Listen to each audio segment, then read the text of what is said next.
Eu quero falar hoje sobre Deus tem uma bênção para você aonde você menos espera. A gente sabe que o Jesus diz que no mundo tereis aflições, mas tem de bom ânimo. Então o próprio Jesus disse que nós teríamos na nossa vida vários tipos de aflições e lutas, mas que era para nós termos bom ânimo. Quero falar sobre isso hoje. Você ter bom ânimo, Se você está passando por luta, se você está passando por situações que você não está entendendo o que está acontecendo contigo, não vou dizer que você vai conseguir entender hoje não. Talvez sim, talvez não. Mas eu tenho certeza que vai animar o teu coração hoje para você continuar lutando, continuar vencendo, apesar de qualquer dificuldade que possa ter sobre a tua vida. Então o livro de Apocalipse, capítulo 1, versículos de 9 a 11, diz o seguinte: Eu, João, que também sou irmão e companheiro na aflição e no reino e na paciência de Jesus Cristo, estava na ilha chamada Patmos, por causa da palavra de Deus e pelo testemunho de Jesus Cristo. E fui arrebatado em espírito no dia do Senhor, e ouvi detrás de mim uma grande voz, como de trombeta, que dizia: O que vês? Escreves no e envia-o às 7 igrejas que estão na Ásia, a Éfeso, a Esmina, a Pérgamo, a Tiatira, a Sardes, e a Filadélfia e a Laodiceia. Até aí. Então aqui o apóstolo João é o apóstolo amado de Jesus, aquele que reclinava no peito de Jesus, aquele que tinha mais proximidade de Jesus. Ele tem uma oportunidade, ele tem algo especial, que ele passa ali um tempo na ilha de Patmos, e ele recebe essa revelação, uma revelação tremenda da pessoa de Jesus. Ele vê coisas extraordinárias e também de tudo aquilo que viria acontecer com a raça humana, com a humanidade, E a gente olhando assim, a gente acha muito bonito, acha muito legal João ter passado isso, mas o que eu queria ressaltar aqui, como foi que João foi parar nessa ilha de Patmos? Na ilha de Patmos era pequena e era uma ilha de prisioneiros. Então ele diz assim, lá no finalzinho do versículo 9, 8, não, 9 mesmo, que estava na ilha de Patmos por a palavra de Deus e pelo testemunho de Jesus Cristo. Ou seja, ele estava ali como uma punição de alguém que não queria que ele pregasse o Evangelho. E diz a tradição, não está na Bíblia, mas diz a tradição da igreja primitiva, que João, ele foi o único que não morreu de morte matada, vamos dizer assim. Ele morreu de velhice. Ele não foi crucificado, ele não morreu de nada disso. Foi o único. Ele morreu velhinho nessa aqui. Mas diz a tradição que ele foi mergulhado num caldeirão de azeite quente, para ele morrer. Só que ele não morreu. E aí não tiveram coragem de matar ele depois disso e exilaram ele para lá. E provavelmente ele devia ser deformado, cheio de feridas, cicatrizes horríveis, por causa disso.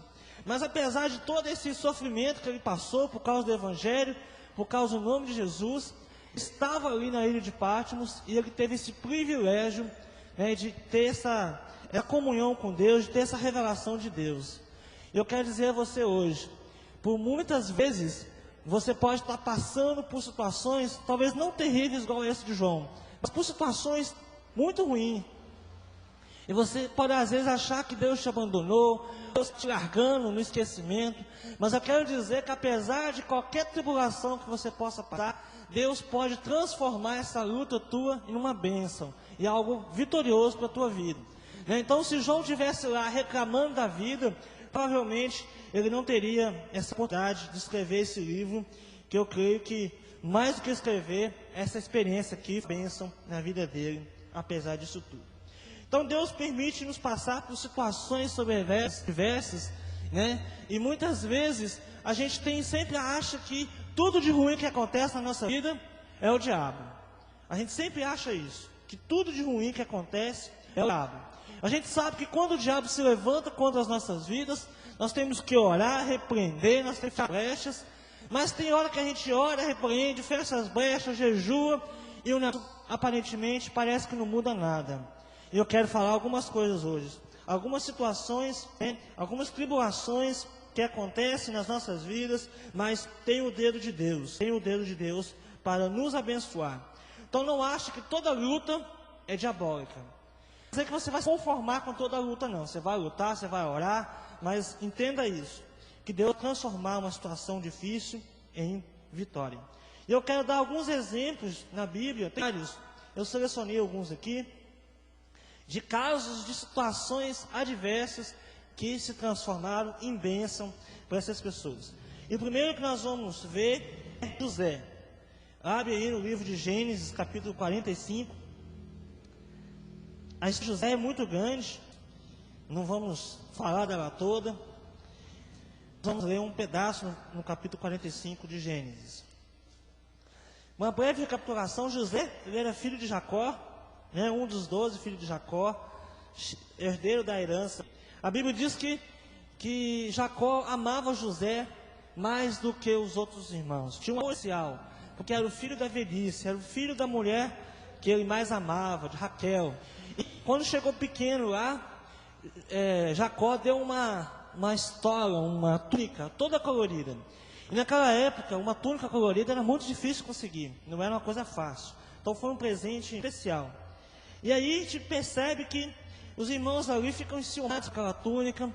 E José teve alguns sonhos, né? E ele sonhou que 12 feixes assim, e de repente 11 feixes se inclinavam perante ele, né? E todos os irmãos, e os irmãos falavam: você está achando que você vai ser nosso rei?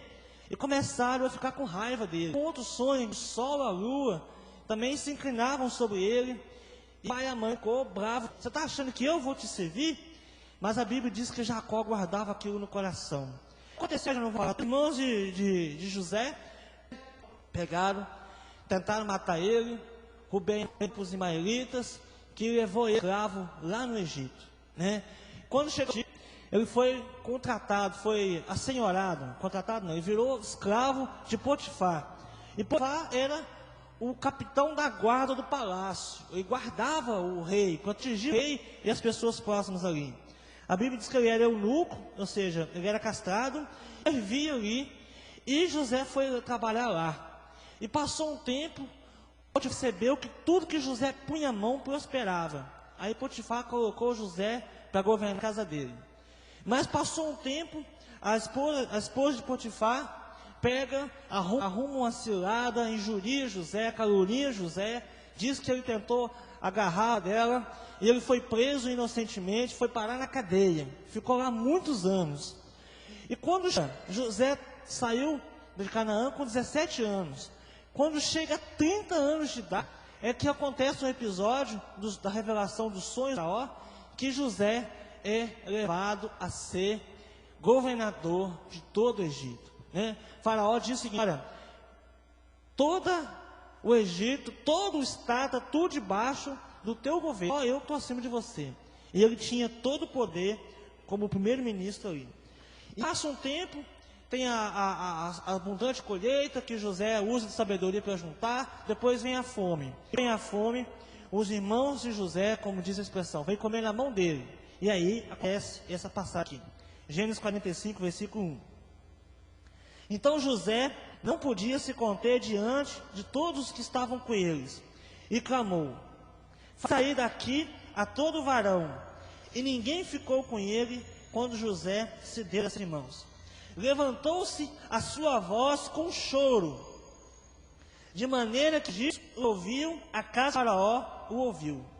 E disse José a seus irmãos: eu sou José, vive ainda meu pai? E seus irmãos não puderam responder, porque estavam pasmados diante da sua face. Vamos parar um pouquinho aqui. Então José, ele diante dos irmãos, né, com toda aquela angústia no coração dele, talvez ali lembrando tudo, os 13 anos de miséria que ele passou, os 13 anos de humilhação que ele passou, os 13 anos de aparentemente derrota que ele teve ali, né? Ele passou toda a situação terrível e agora estava diante dos irmãos dele, e ele chora, né? Ele chora com o que vem lá do fundo da alma dele, porque não era uma coisa simples, né? Era uma situação complicada para José. E ao invés de ele ter uma uma atitude de ira, de querer vingar-se dos irmãos. Ele tem uma atitude de perdão, né? Ele tem uma atitude de pacificar. Então, ele foi humilhado, ele foi muito humilhado, né? Humilhado primeiramente pelos irmãos, que zombavam dele. Talvez muitas pessoas, os demônios, tenham zombado de você, tenham te humilhado. E você talvez tenha passado por situações de estar em algum tipo de cadeia, de estar em um tipo de opressão, como José estava. Mas eu quero te dizer, querido, do mesmo doou na vida de José, que tirou José daquela situação, é o mesmo Deus, poder, na tua sorte. Amém, queridos? Então, eu não sei qual que é a sua situação, com certeza de José, mas eu tenho certeza que qualquer luta, qualquer aflição que você esteja passando, o teu Deus, Ele tem poder de reverter esse mal em bênção na tua vida. E é isso que eu quero te dizer, né? Deus tem poder. E José, ele podia muito bem ficar curado, ficar reclamando da vida, blasfemar contra Deus, largar a fé dele, mas não, ele permaneceu firme, ele permaneceu convicto que Deus estava com ele, apesar de que ele estava passando. Deus não tinha abandonado José, apesar de tudo que ele estava passando. E aí vem no versículo 3 aí, pode pular o 4. E disse José a seus irmãos: peço, chai-me. E chegaram. Então disse ele: eu sou José, vosso irmão, a quem vendeste para o Egito. Agora, não vos entristeçais, nem pese aos vossos olhos por me haver vendido para cá, porque para conservação da vida Deus me enviou diante da vossa face. Então José tinha pleno entendimento que foi Deus que levou ele para o Egito. Foi Deus que colocou naquela situação, que permitiu que ele fosse preso, que permitiu que Faraó tivesse aquele sonho, para que ele pudesse revelar e pudesse ser uma bênção ali na terra do Egito. Né? José teve essa plena compreensão. Não foram vocês que me mandaram para cá, mas foi Deus que me enviou adiante de vós, para proteção, para ter uma bênção na família. Então, queridos, alguém que possa dizer isso, apesar de uma situação tão difícil, é alguém que realmente conhece a Deus. E será que quando nós passamos por situações de luta, nós conseguimos realmente saber que Deus está no controle, apesar de nós realmente não enxergarmos nada? E é isso que eu quero que você esteja meditando nessa noite. Antes de reclamar da vida, antes de você reclamar com Deus e sair falando bobagem, você tem no seu coração realmente uma sincera intimidade com Deus, para saber se o que está acontecendo com você é realmente algo assim do diabo ou é. Mais uma vez dizendo, não quer dizer que tudo quanto é luta, você vai agradecer a Deus por isso. A Bíblia diz que em tudo nós devemos dar graça. Não é por tudo, é em tudo. Ou seja, se eu estou bem, se eu estou feliz, eu dou graças a Deus. Se eu estou com dificuldade, eu também dou graças a Deus. Se eu estou com saúde, eu dou graças a Deus, glória a Deus. Se eu estou passando por alguma enfermidade, eu dou glória a Deus, porque Ele é Deus.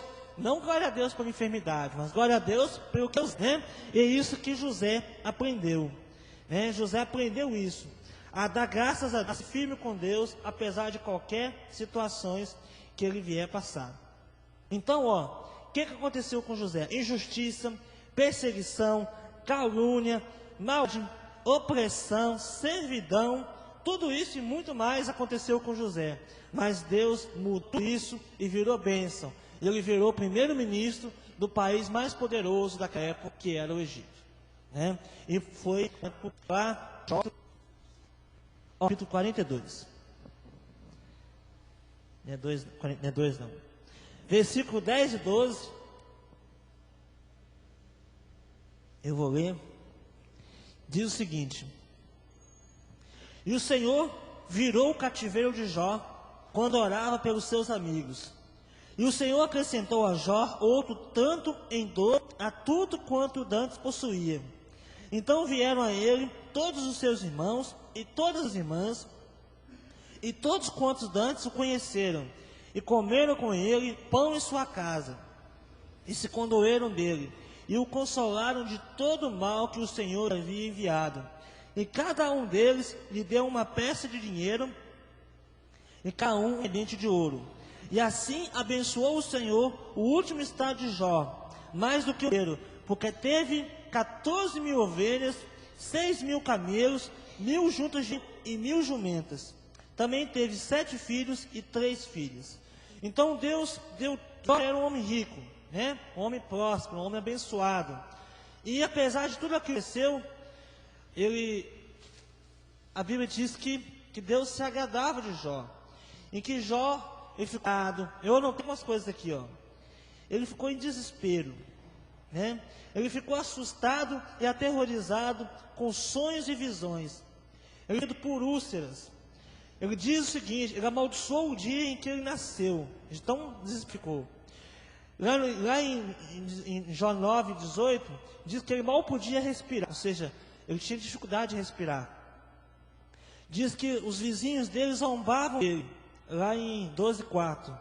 Diz que o rosto dele ficou avermelhado de tanto chorar, lá em 16:16. E ele diz que gritava e parecia que Deus não ouvia ele, ou seja, ele sentiu-se longe de Deus. Ele gritava e sentia que Deus não ouvia ele, mas Deus estava ouvindo. Os parentes deixaram ele, os amigos o abandonaram, e alguns dos amigos vieram a acusar ele de ter feito coisas que tinha feito. Ele chegou a ter medo de Deus, no 23:15. Então, apesar disso que Jó passou, né, Jó passou um mau bocado, e no final Deus disse que Deus deu em dobro o que ele tinha e abençoou ele e muito mais. Se nós olharmos aqui, ó, 14.000 ovelhas, 6.000, 1.000 juntas de... Isso aí é muita coisa, gente. Naquela época, né, não tinha os rebanhos eram extensivos, eram grandes espaços, eram muitos servos, era uma grande região de terra. Então isso aqui é uma fortuna. Provavelmente Jó era o homem mais rico daquela época, né? É uma fortuna. Então Deus abençoou Jó, apesar de toda a luta que ele passou. E eu posso hoje, talvez você esteja passando alguma dessas coisas. Você esteja com alguma enfermidade, alguns estão te amaldiçoando, alguém da família está te caluniando, algum vizinho, patrão. Talvez muitas dessas coisas estejam acontecendo com você, mas eu quero te dizer, fica firme, porque Deus, Ele tem todo o poder, e Ele tem um desejo de transformar esse mal que você está passando agora, em uma bênção ao seu favor. Amém, queridos? O importante é você estar firme, né? Você está firme. E eu sempre me lembro de Abraão, quando ele estava na prova lá, já velho, não tinha filho, e ele estava demorando demais a bênção, e aí ele resolve ter filho com Agar, né? Sugestão de Sara, e aquele filho com Agar, que é Ismael, acabou sendo um tropeço na vida dele, né? Acabou sendo um tropeço para a descendência de Isaac. Então, querido, no meio da prova, não queira resolver as coisas do seu jeito, como Abraão quis resolver, e deu mal. Então, passando por situações, saiba o seguinte: Deus está contigo todos os dias. Jesus prometeu: estou convosco todos os dias, até a consumação dos séculos. Então, se Deus está com você, você deve orar, você deve buscar Deus, jejuar, buscar realmente a vitória, mas sempre no seu coração: Deus está com você. Você está como que num jardim fechado, né? Protegido por Deus, e os demônios não podem atuar na sua vida, eles não podem entrar na sua vida. Né? Vamos imaginar aqui um muro aqui em volta. Esse muro é espiritual, não é físico. Mas vamos imaginar. E os demônios estão do lado de fora. Aqui dentro eles não podem entrar. Você está aqui dentro desse muro, mas aqui dentro eles não podem entrar. O máximo que eles fazer, lá de fora jogar alguma pedrinha, lá de fora jogar alguma seta, jogar alguma seta sobre a tua vida, ou colocar alguma pedra de tropeço para que você venha tropeçar, mas eles não podem tocar na tua vida, porque você é guardado pelo Senhor, porque o sangue de Jesus foi derramado naquela cruz, foi em vão. E a Bíblia diz que eles não podem tocar, que as portas do inferno não prevalecerão diante do Senhor. Amém, queridos? Então, quando você estiver em luta, situação qualquer que for, sai de... Os demônios estão debaixo dos teus pés. Você pode até não entender a luta que está passando, mas saiba que Deus está contigo. Amém?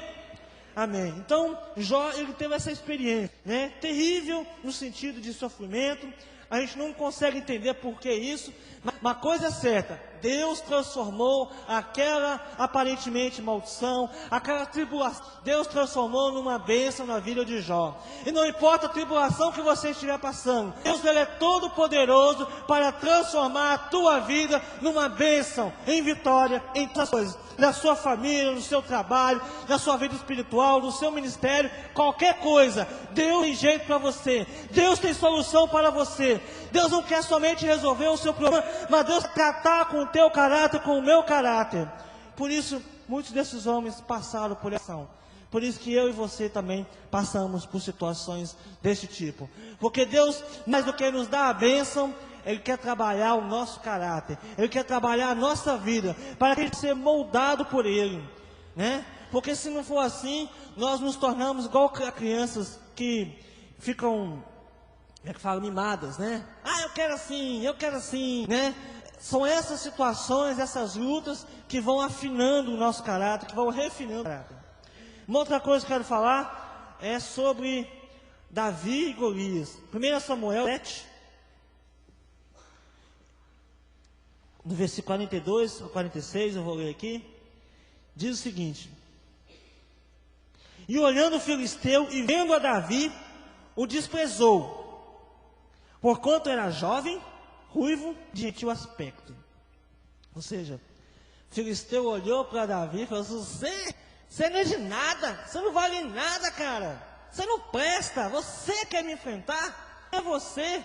Quantos guerreiros, quantas batalhas você já venceu, né? E esse filisteu é o diabo mesmo. É o diabo mesmo que vai dizer: você vai me enfrentar? Você cheio de pecado? Você que estava fazendo isso ontem mesmo? Você que estava pensando, fazendo qualquer coisa? Vai te afrontar como Golias afrontou Davi. O diabo vai dizer que você não é capaz, que você não é de nada, que é forte que você, que ele vai derrubar, vai destruir sua vida, vai te matar, e você não vai poder fazer nada. É isso que o diabo diz. E tem gente, queridos, que está acreditando no diabo, está morrendo de medo do diabo.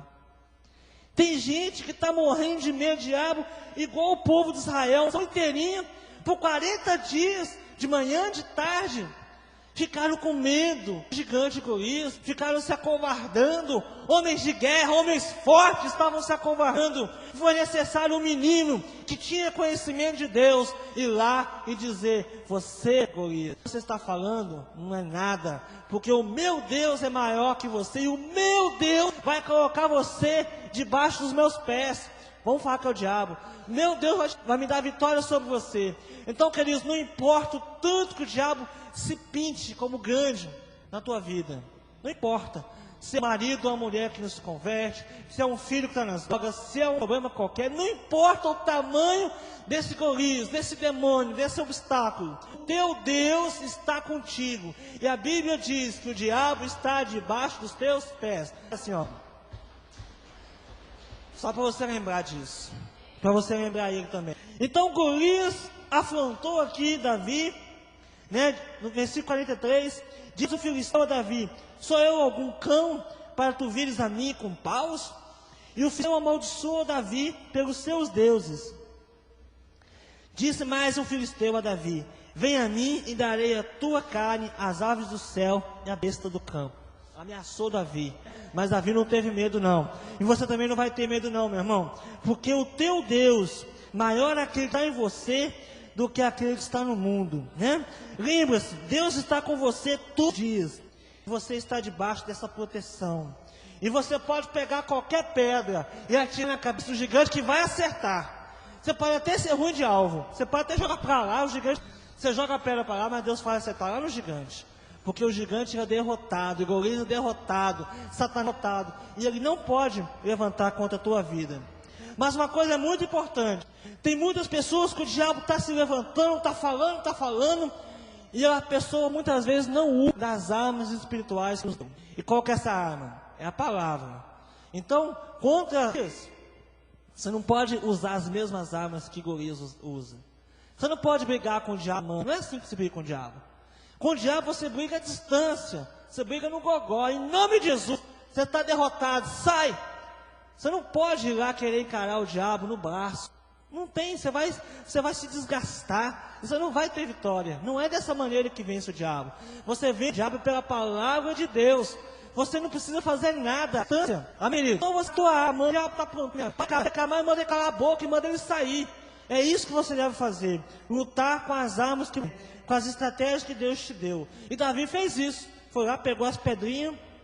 Como é que pedra vai derrubar um gigante daquele? Mas derrubou. Era assim que Deus queria que ele fizesse, né? Deus humilhou aquele gigante, que um menino com as pedrinhas, uma pedrinha só, um bodoquinho, derrubou ele e matou ele. É assim que Deus faz.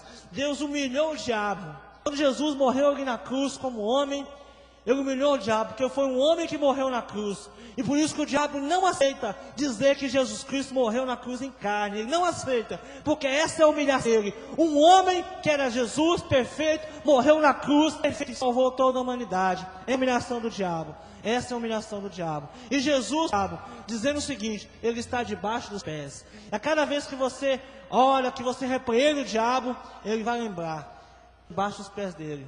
Eu tenho que tomar cuidado com o crente. Tem que tomar cuidado com o Filho de Deus, porque quando ele abre a boca, quando ele usa a espada, eu estou na água, estou no sal, nem é assim que o diabo pensa.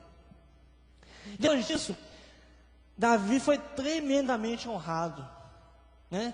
Primeiramente, Davi foi humilhado, afrontado, escarnecido, mas depois que ele matou Golias, ele virou Amã, não foi verdade? Né? Ele virou o chefe, ele passou a chefiar guarnições de Saul, e Saul ficou muito ciumado quando cantaram assim, ó, como é que é? Saul mata aos seus milhares, mas Davi aos 10 milhares, né? Saul ficou todo enciumado, e Deus honrou a Davi, né? Ele já tinha unção de rei, logo depois ele casou com a filha de Saul, né? E se tornou um exemplo de vencedor, e nós estamos aqui falando dele até hoje, porque Deus honrou a atitude de alguém que tem fé, que enfrenta o inimigo e não corre, como Davi fez. Amém? Uma outra coisa que eu quero falar, corre lá para 2 Coríntios 12. Quero falar sobre Paulo. Nosso irmão Paulo, não Paulo Vargas não. Nosso Paulo de Tarso. Deve ter ouvido falar, quando Paulo fala do espinho na carne. 2 Coríntios capítulo 12. Tem tanta coisa sobre isso aqui, eu não vou falar tudo hoje não. Vou falar algumas coisas somente. Porque dá uma pregação só isso aqui. Todo mundo achou aí? 2 Coríntios 12, 7 a 9. Para que não exaltasse pelas excelências das revelações, foi-me dado um espinho na carne, a saber, um mensageiro de Satanás, para me esbofetear, a fim de não me exaltar. Acerca das 3 vezes orei ao Senhor, para que se desviasse de mim. E disse-me o Senhor, a minha graça te basta, porque o meu poder se aperfeiçoa na fraqueza. De boa vontade, pois, me gloriarei nas minhas fraquezas, para que em mim habite o poder de Cristo. Pelo que sinto prazer nas fraquezas, nas injúrias, nas necessidades, nas perseguições, nas angústias, por amor de Cristo, porque quando estou fraco, então sou forte. Até aí. Então, aqui, Paulo, ele conta uma experiência de um mensageiro de Satanás. Eu já ouvi muitas vezes dizer que é enfermidade, mas não é enfermidade não. É um demônio mesmo, um capeta, que passou a perseguir a vida de Paulo. Passou a perseguir. E nós vemos aí, no versículo 10, que trouxe algumas coisas sobre Paulo aqui. Primeira coisa, fraqueza. Né? Então, apesar de Paulo ter sido um homem tanto usado por Deus, mas aqui a Bíblia fala o seguinte, que Paulo ele teve excelência das revelações. Ou seja, ele teve revelações tão tremendas que Deus teve o cuidado de não deixar Paulo se ensoberbecer. Deus teve o cuidado de não deixar Paulo achar que era maior do que os outros, porque esse foi o que aconteceu com Satanás, né? Então Deus permitiu que esse demônio acompanhasse eventualmente o ministério de Paulo. Parece engraçado isso, né? Mas Paulo fala lá no versículo 10, de fraquezas, apesar de ser um homem tanto usado por Deus, ele tinha momentos de fraqueza, ele tinha algumas fraquezas, algumas limitações, injúrias, ou seja, frequentemente Paulo era injuriado. As pessoas se levantavam, diziam coisas contra ele tinha que sair correndo, ele tinha que sair, né, de uma maneira corrida, parada. Ele passou necessidades, apesar de ser um homem de Deus, né, tremendamente usado a Deus, ele passou necessidades, ele passou perseguições, ele passou angústias, né? Então tudo isso o apóstolo Paulo passou, né? E ele foi falar com Deus: ó Deus, me livra disso, me livre dessas perseguições, me livre dessas minhas fraquezas. E Deus disse para ele: a minha graça te basta, é na tua fraqueza que eu aperfeiçoar o meu poder. Então, queridos, quem aqui não passa por situações igual o Paulo passou, de sentir-se fraco, sentir-se injuriado, perseguido, parece que o mundo conspira contra nós, você está pregando o evangelho, mas está tão difícil de fazer, né? Você está no ministério, está difícil, está... Quantos de nós não passam por isso? Eu quero dizer, Paulo também passou, muito mais que nós estamos, mas ele descobriu que a graça de Deus era aperfeiçoada na vida dele. Ele pediu a Deus para livrar ele, e Deus falou: olha, a minha graça te basta. Ele experimentou da graça de Deus de uma maneira extraordinária na vida dele por causa disso. E ele entendeu que por mais que milhares de pessoas se convertessem mediante a pregação dele, por mais que muitas igrejas ele fundou e ele cuidava, mas ele precisava de Deus. Ele precisava de Deus todos os dias. Amém, queridos? Muitas vezes Deus não deixa ou permite algumas coisas acontecer com você, para que você não venha se vangloriar, para que você não venha se achar melhor do que o outro, para que você não venha se ensoberbecer. Se isso acontecer, vai ser tragédia para você, porque a Bíblia diz que Deus rejeita os soberbos, mas dá graça aos humildes. Então, apesar de Paulo, um homem de Deus, ele ainda era um homem, né? E a gente costuma ver muito...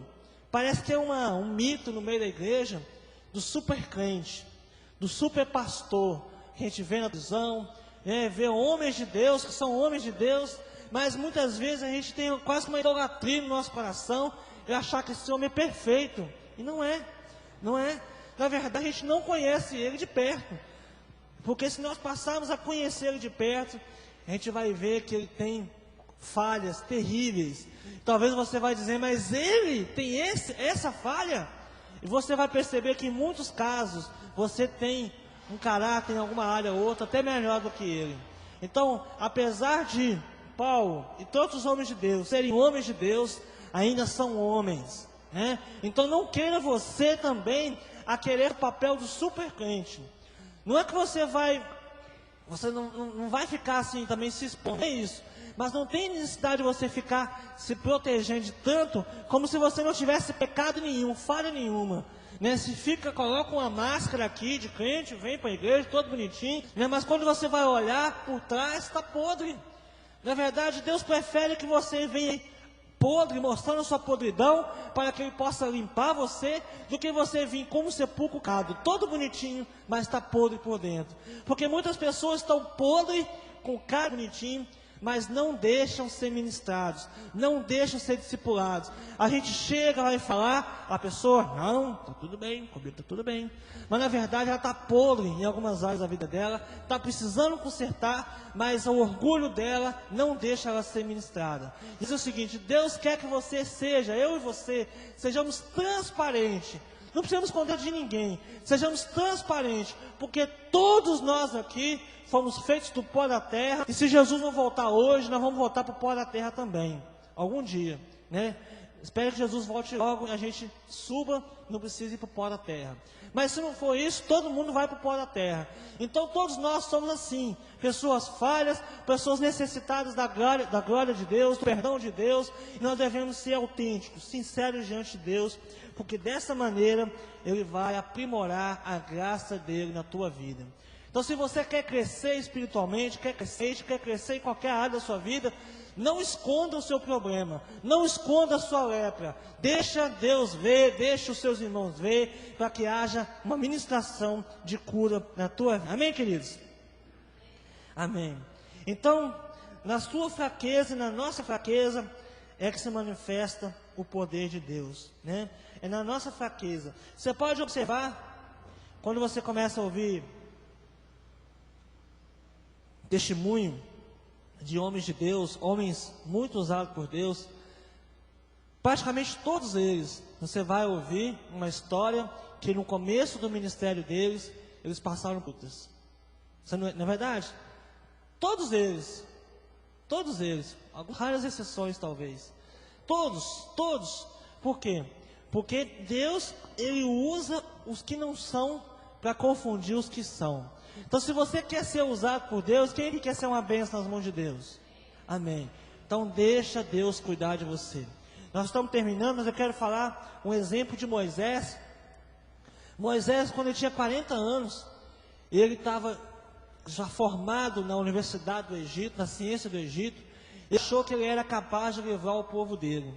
Ele foi tentar fazer do jeito dele, matou um egípcio lá, e teve que sair correndo para o deserto, né? Foi correndo, ficou 40 anos no deserto, 40 anos num lugar que tinha pouca gente, cuidando de rebanho, e olha que ele foi criado da cultura egípcia, e a cultura egípcia, naquela época pelo menos, cuidar de rebanho era inferioridade, era coisa de pessoas inferiores.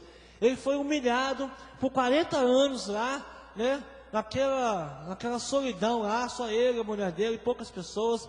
Mas depois de 40 anos, ele já achava que ele não era capaz de fazer a obra que Deus tinha para ele. Com 40 anos de idade, ele achava que estava pronto, que ele era o libertador do povo dele. Mas aos 80 anos, ele falou, eu não sou capaz de fazer isso. E é nessa hora que ele reconheceu que ele não era capaz, é que Deus começou a fazer coisas tremendas na vida dele. Então, queridos, por enquanto você achar que você é muita coisa, você toma cuidado.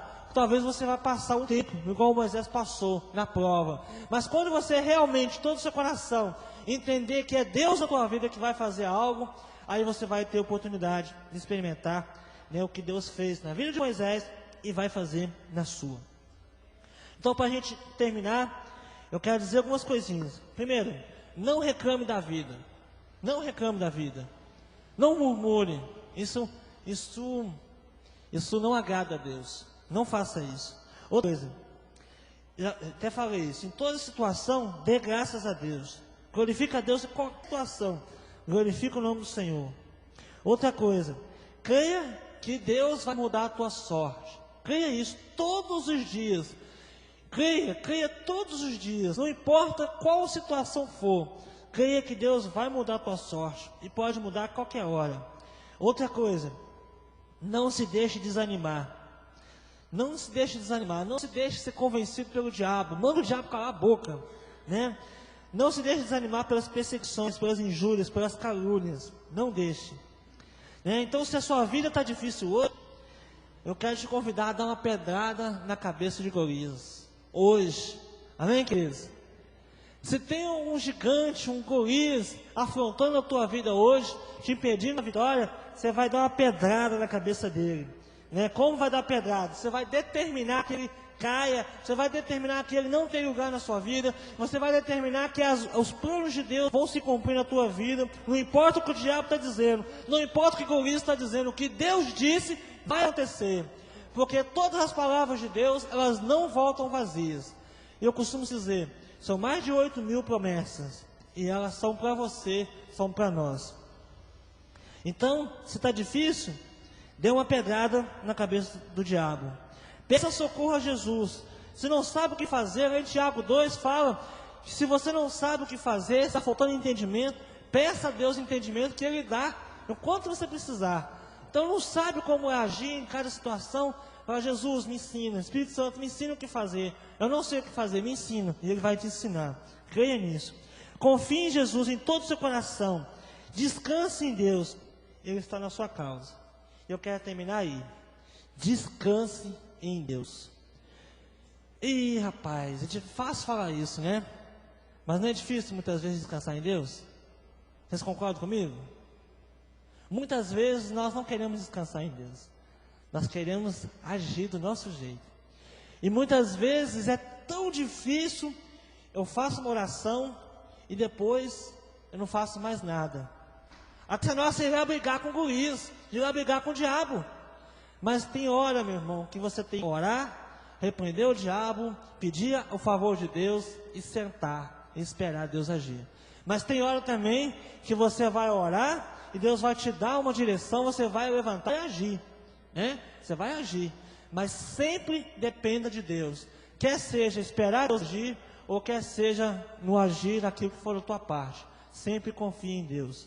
Nós vamos terminar aqui, você pode ficar de pé.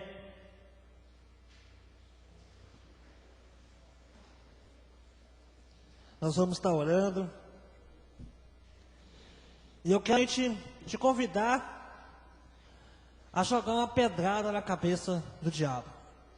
Eu quero contar uma experiência. Há 6 para 7 anos atrás, eu tinha uma timidez terrível, muita timidez. E eu tinha um domingo que eu tinha que abrir um culto. Eu estava todo meio sem jeito como fazer. E nesse domingo eu estava começando a namorar com a Flávia, a pastora Flávia. E a gente orou. E na hora que a gente estava orando ali, não tinha casalinha ali, não tem mais, né? Eu estava orando ali, nós estávamos orando juntos. E Deus falou comigo que eu tinha que jogar uma pedra na cabeça de Golias. Eu nem tinha lido Golias, nada não. E eu orei e falei, é hoje que eu acerto esse gigante na minha vida. É hoje que eu venço essa timidez na vida, né? E eu orei na hora lá, depois eu vim cá, abri o culto, orei. Desde então, Deus tirou aquela timidez que eu tinha, aquilo que limitava a minha vida, né? Muitas vitórias eu fui tendo e não tenho ainda, mas naquele dia foi marcante. Até aquele dia eu ficava com medo do gigante, eu ficava trêmulo, né? Até aquele dia. Mas a partir daquele dia eu olhei, não tinha gigante aqui, mas como se tivesse um gigante ali no meio da igreja. Eu olhei daqui e acertei a testa dele e ele caiu e nunca mais levantou. Então eu quero te dizer o seguinte: qual é o teu gigante, meu irmão? Pensa nele aí. Pensa nele aí, você vai tomar uma atitude hoje de derrotar ele em nome de Jesus. Você vai mirar a testa dele e vai dizer em nome do Senhor Jesus: eu declaro você derrotado, eu coloco você debaixo dos meus pés e você não vai mais se levantar contra a minha vida, contra a minha família. Talvez seja algum problema no seu casamento, talvez seja uma enfermidade, talvez seja um problema financeiro, talvez seja uma depressão, sei lá qual que é o teu gigante. Mas eu quero desafiar você hoje a mirar bem esta dele e a declarar a derrota em nome de Jesus. Vamos fazer isso? Então vamos lá. Pai, nós queremos primeiramente, Deus, louvar o teu nome nesta noite. Pai, nós queremos te agradecer porque o Senhor está conosco nesse lugar. Nós queremos te agradecer, Jesus, porque o Senhor está conosco todos os dias. Nós sabemos que estamos debaixo da proteção do Altíssimo, estamos debaixo das tuas asas, Senhor Deus. Nós sabemos que o Senhor é conosco, e quando o Senhor está conosco, ninguém pode se levantar contra nós, que nada pode se levantar, que as portas do inferno não prevalecerão contra a igreja do Senhor, que estamos eleitos, escolhidos, Senhor, que como os montes de Sião, que estão ao redor de Sião, protegendo Jerusalém, está o Senhor ao nosso derredor. Nós queremos agora, Senhor Deus, em nome do Senhor Jesus, nos levar contra todo gigante que se levanta contra as nossas vidas, todo Golias, todo o diabo, todo demônio, toda dificuldade, toda luta. Nós queremos declarar agora que estão derrotados, quebrados no poder do nome do Senhor Jesus, e no nome do Senhor dos Exércitos nós declaramos a vitória em nome do Senhor Jesus. Nós ordenamos a esse demônio, a esse gigante, a luta, nós ordenamos a esse mal do casamento, a essa enfermidade, a esse câncer, a essa AIDS, em nome do Senhor Jesus. Você está derrotado pelo sangue de Jesus. Nós ordenamos a essa aflição, a tudo aquilo que o diabo tem levantado contra o povo do Senhor. Nós ordenamos que ele seja derrotado, que ele caia por terra, no poder do nome do Senhor Jesus. Declara a tua vitória, meu irmão. Eu sou vitorioso. Fala comigo. Eu sou vitorioso, no nome de Jesus. E o Senhor Jesus está comigo todos os dias. E por isso O diabo está debaixo dos meus pés. Amém. Amém, Senhor. Todas as